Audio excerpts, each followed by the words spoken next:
Problem of urban plastic and solid waste. And when जब मैं कहता हूँ सॉलिड वेस्ट, तो इसमें जो घरों से गीला कचरा और विशेषकर जो प्लास्टिक से मिक्स जो कचरा है, मैं उसकी बात कर रहा हूँ, ना कि सीवरेज सिस्टम की। ये बहुत ही गंभीर होता जा रहा है और हमारा कुल्लू शहर तो इसको पहले भुगत चुका है। पिरडी में हमने एक साइट बनाई थी कुल्लू के समीप, पिरडी में। वहाँ बहुत डंपिंग हुई और उसकी रिसाइक्लिंग उतनी अच्छी हो नहीं पाई।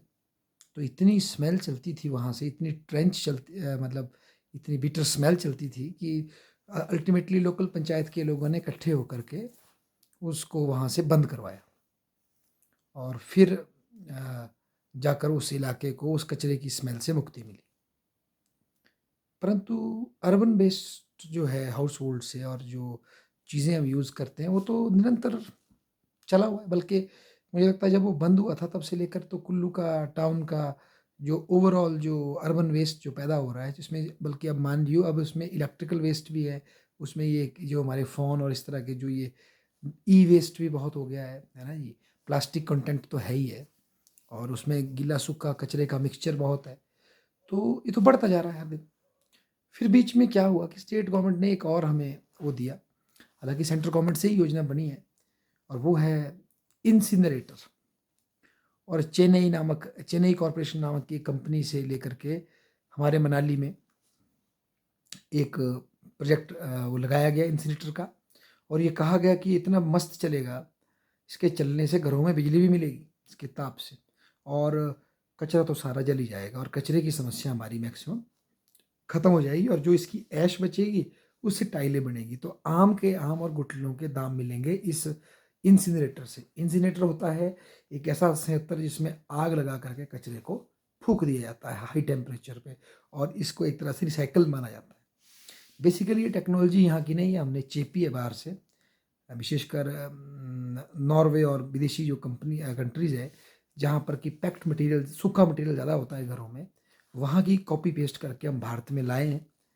पर वही कहते हैं नकल मारने के लिए भी अकल चाहिए। तो अकल इसलिए नहीं है क्योंकि हमारा जो घर का कचरा ज़्यादा गीला होता है, हम गर्म देश में ज़्यादा हैं। उन देशों का जो कचरा है घरों का मैक्सिमम पैक्ड और सूखा ज़्यादा होता है, तो वहाँ फिर भी ये सूट करती है। पर माइंड यू अब वहाँ भी ये चिंतन आ गया है कि बहुत ज़्यादा कचरे को जलाना इंसिनेटर्स के थ्रू बड़ा इको फ्रेंडली तरीका नहीं है। इससे जहाँ ये आग जलती है वहाँ के आसपास की हवा के बादलों में डाइऑक्सिन नामक हानिकारक गैस रहती है जो कि फेफड़ों के लिए बहुत डेंजरस है और भी कई केमिकल अनलीच होते हैं जब ये जलती है।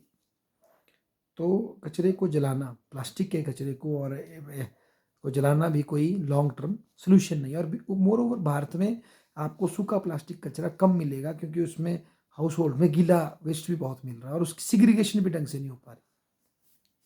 तो इंसिनेटर पर ही रिलाय करना और इंसिनेटर अनलिमिटेड कचरे को जला देगा ये संभव नहीं और ये साबित हो रहा है आज। अब कुल्लू में फिर डिबेट हो रही है और मनाली वाले मना कर रहे हैं कि अब हमारे यहाँ इंसिनेटर में कुल्लू का कचरा मत लाओ। तो अब फिर से कुल्लू एमसी को ढूंढनी पड़ेगी जगह जहाँ वो कचरा फेंक सकते हैं या हम भी कोई विजनरी बनेंगे और फिर से आग लगा करके कहीं पर कचरे को फूकने का प्रयास करेंगे। तो मुझे ये लगता है जैसे अगर हम बोलते हैं हमारे लोकल भाषा में कि हगदी वक्त जो है हम जाकर ढूंढ रहे हैं, जब लैट्रिन छूट के आ गई है तो हम झाड़ी को ढूंढ रहे हैं कि कहाँ जाएं पॉटी करने। ये उस तरह के सोल्यूशन है और कहीं ना हम रूट काउज पे हाथ नहीं लगा रहे, हम हाथ लगा रहे हैं जो जो सब्सिडरी चीज़ है। मेरे फोड़े हो रहे हैं, मैं फोड़े के लिए फिंसी लगा रहा हूँ, फोड़े हो रहे हैं मैं उनके लिए दवाई लगा रहा हूँ, ठीक है। पर भैया अपने ब्लड को भी चेक करो, कहीं आपके ब्लड में तो नहीं कोई कमी है। मतलब जो मूल सोर्स है उसको नहीं देख रहे हम प्रॉब्लम का, हम जो है उसके जो बाहर से जो प्रतिरूप दिखाई दे रहे हैं उस पर फोकस कर रहे हैं। मुझे लगता है हिमाचल में हमें सिक्किम से कुछ सीखने की ज़रूरत है और भी कई न केवल इलाके, सिक्किम तो हमारा एक स्टेट है पर बाहर भी कई देशों में ऐसी व्यवस्था की गई है कि आप अपने जो ये प्लास्टिक प्रोडक्ट्स पैक होकर के आपकी दुकानों में आते हैं, इसके लिए आप मैन्युफैक्चर को इंसेंटिवाइज कीजिए कि आप प्लास्टिक के बजाय बायोप्लास्टिक में और डिग्रेडेबल सब्स्टिट्यूट प्लास्टिक का लगाएं। जो प्रोडक्ट ऐसे आएंगे उन पर हम बिक्री कर और दूसरे और कई शुल्क हैं, एक्साइज ड्यूटी है, उसको हम कम करें उनको इंसेंटिवाइज़ करें। और जो कंपनीज़ ऐसा नहीं करती, उनके पैकेट्स यहाँ गिरते हैं, तो लोकल म्युनिसिपैलिटी उनको कलेक्ट करे, पर उनको सेग्रीगेट, उनको सँभाले नहीं बल्कि पैक करके उन कंपनियों को वापस भेजा जाए, उनकी लायबिलिटी तय हो, जो कि अब गवर्नमेंट कर भी रही है। प्रोड्यूसर लायबिलिटी जो अब गवर्नमेंट कोशिश कर रही है इसमें पोल्यूशन एक्ट में, तो वो लाने की ज़रूरत है हमें अब। अगर कोका कोला की बोतलें पड़ी है तो वो देखिए भाई, अपनी बोतलें ले जाएँ, कमेटी रखेगी, देगी आपको, और उसको पे करें आप। आप जब उससे पैसा कमा रहे हैं और वेस्ट यहाँ छोड़ के जा रहे हैं, तो उसके कॉन्सिक्वेंसेस आपको देखने हैं। आपने ऐसी बोतल बनाई क्यों, उसको रिसाइकिल क्यों नहीं करते आप? तो ये ज़िम्मेदारी कंपनियों पे भी जानी चाहिए, जो कि प्रोड्यूस कर रही है। पोल्यूटर पे, producer who will pollute should pay for that.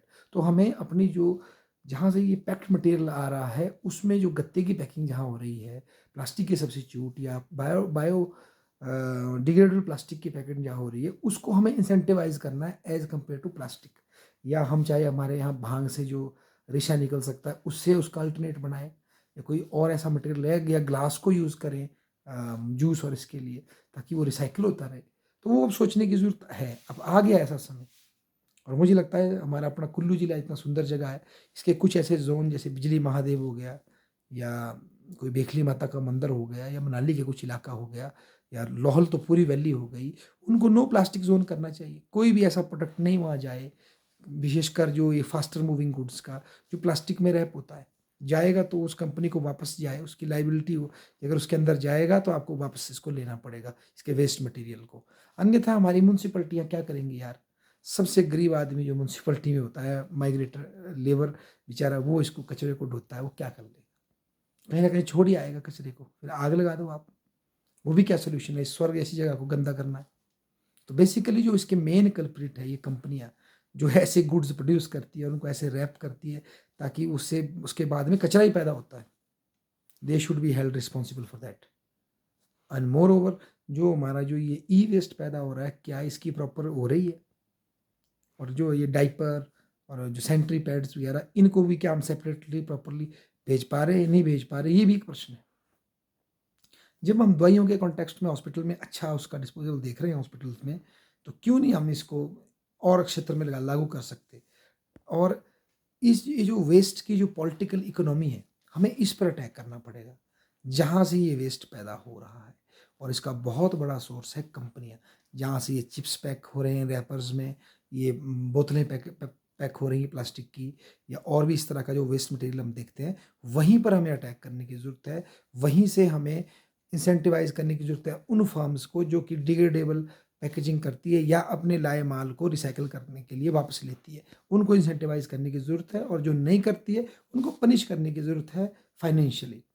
जब तक हम ऐसा नहीं करेंगे कुछ नहीं होगा। ठीक है, मोदी जी के आने के बाद से हमें ये इतनी सेंसिटिविटी हमने फैला दी है स्वच्छ भारत में कि कचरे को आप डस्टबिन में डालिए। पर भैया डस्टबिन से आगे कचरे का क्या होगा? डस्टबिन में डालने के बाद भी कचरे का सही निष्पादन नहीं हो रहा। तो ये खत्म होगा जब कचरे का अंतिम निष्पादन भी या रिसाइकल प्रॉपर होगा। और उसमें जहाँ से ये कचरा पैदा हो रहा है, उस प्रोडक्शन प्रोसेस को हमें देखना पड़ेगा। और जो घटिया क्वालिटी का जो प्लास्टिक रैप होके आता है, जो कि रिसाइकिल नहीं होता, उस पे बैन लगना चाहिए। ऐसा प्लास्टिक आए जो रिसाइकिल हो, वही आए। मोर ओवर, प्लास्टिक के अल्टरनेट पैकेजिंग हमें तैयार करनी पड़ेगी, तब जा कर के हम इस जो ये एक बहुत ज्वलंत समस्या हमारे अ, शहरों में हम फेस कर रहे हैं, इसका कुल्लू एक उदाहरण है। शिमला में हमने देखा कि उसको नाले में दबा दिया गया है सारे प्लास्टिक को। वो जो उस नाले में जो दबाया गया है, शिमला बस स्टैंड से ठीक नीचे जो नाला है, वो आप देखेंगे बाद में वहाँ से लिचिट बनेगा।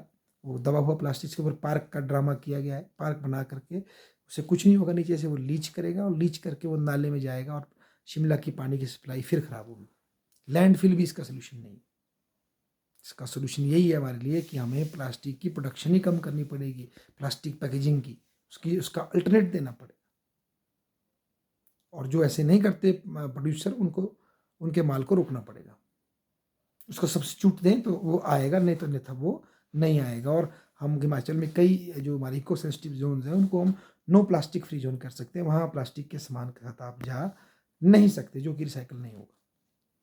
अगर ये पहल हमारे प्रशासक करें तो मुझे लगता है बहुत फ़ायदा होगा।